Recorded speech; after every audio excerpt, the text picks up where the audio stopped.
My dad taught me that young men have to be properly tortured. Now, I know torturing is a buzzword. People may look at me funny, like, what you mean tortured? But if you listen to comprehensive men, men that you can look up to and trust to be complete men, all of them would describe some type of torturing they went through as a child.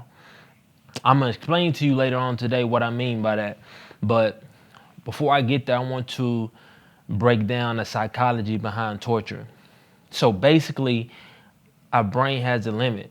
It says if I go this far, this is as far as I can go. Anything past that, we're gonna be in Mayday zone. The issue is that you can go significantly further than that point. Your brain just makes you believe that you can only go this far. So in the weightlifting world, they got this thing called lifting to failure. A lot of times you feel like you can only do 7 reps, when in actuality, physically, you can do 30. 30 may be your absolute max, which could hurt you. So the concept behind lifting to failure is going past that 7.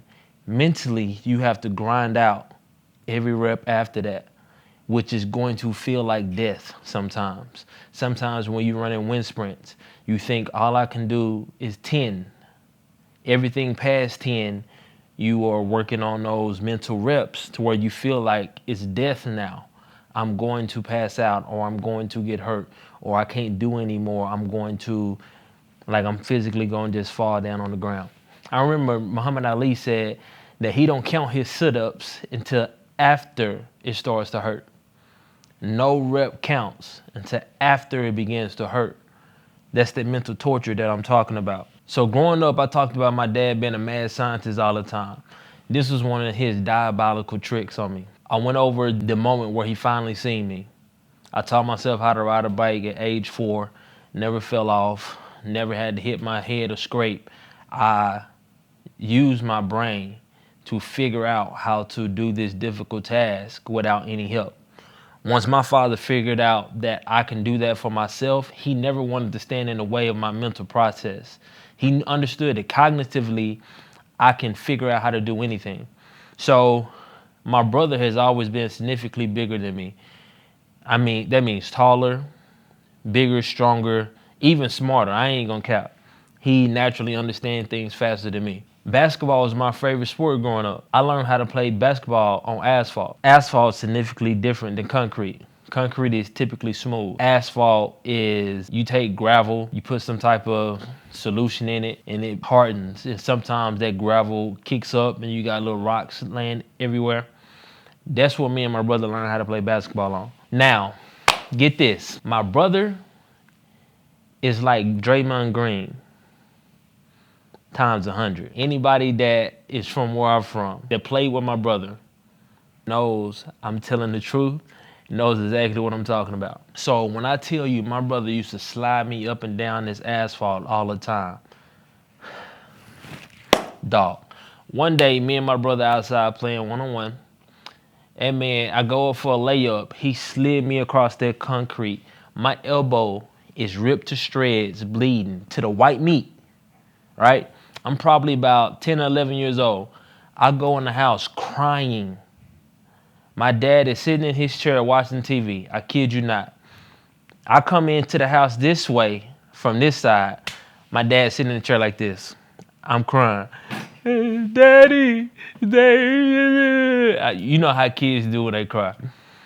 They found me. My dad literally do this. No emotion. Hearing me crying. Look at me. Went back to watch the TV. He asked this question. Do you want to play basketball? I said, yes, sir. He said, go figure it out.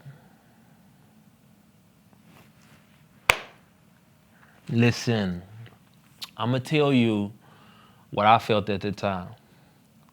I felt complete rage, anger. I felt like my dad didn't love me. I felt like he was willing to let whatever possible happen to me. But I'm going to tell you what my thought process was when I went outside. When I was pissed and I turned around and went back outside, it was kind of like I'm finally tapping into coming the Hulk, or my superpowers are coming out. I'm angry, and all of that anger towards my father, as I look at my brother and go back to get the ball to check up, my brain turned on to figure out, if you want to get a shot off, you got to do this. You got to develop a fadeaway. You got to figure out how to create separation and hurry up and get your shot off. Everything in my thought process was figuring out how to get this shot off without getting fouled, in a good shot so I can make it, because winning was still important. I'm not trying to just throw the ball up there. I'm trying to defeat my brother because I'm pissed. What I didn't understand at the time is that my father was allowing that to happen, so that thought process that started when I went back outside, I can develop that. Now, I'm going to be honest. My father could have told me that's what he was doing, because at that time I felt like he didn't love me, and he was just going to let whatever happen to me. But what he was doing was not interrupting my cognitive process of figuring things out on my own. The reason why he didn't do that is because as an adult, there's fires that happen all around me all the time. Any adult would tell you this. There's so many things that goes wrong in our life, and we have to figure out how to succeed in it. The difference between me and a lot of my peers is that when things go wrong nowadays, I'm always calm and at peace, because I have significant practice through torture of figuring out how to survive. It's hard to hurt me nowadays. My brother slid me up and down the concrete. And my father never saved me. He told me to figure it out. Right? So a lot of times people get injured in a certain kind of way and they just shut down. When I get injured or something goes wrong, my brain naturally kicks into figure it out mode. What can I do to conquer this moment? Which is very beneficial for me as an individual man. It's very beneficial for me as a father. It's very beneficial for me as a husband. And I appreciate my father for teaching me that. But like I said, he could have explained that that's what he was doing. But regardless, he gave me the lesson, and I appreciate it. Moving forward, me as a leader, me as a teacher, I do the same thing for my students. I do the same thing for my athletes that I train. I do the same thing for my young men. I tell them all the time, you have to induce your own torture. Where I come from, Longview, Texas, south of 80. Life tortures us. That's the reason why our mindset is different than most other people we come around. It's a different type of torture in Longview.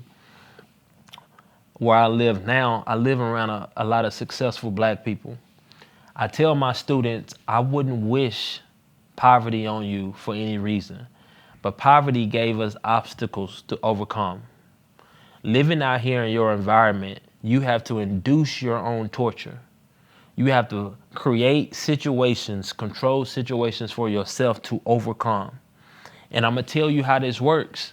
Like I mentioned to you before, when you run in wind sprints and you get to that wall to where you're like, my muscles are tired, it feels like I'm having an asthma attack, that's when it matters. That's torture. So when you get to that point to where you're like, I have nothing left in me, you got to do 5 more. The mental process that it would take to do 5 more is what's going to make you a better man.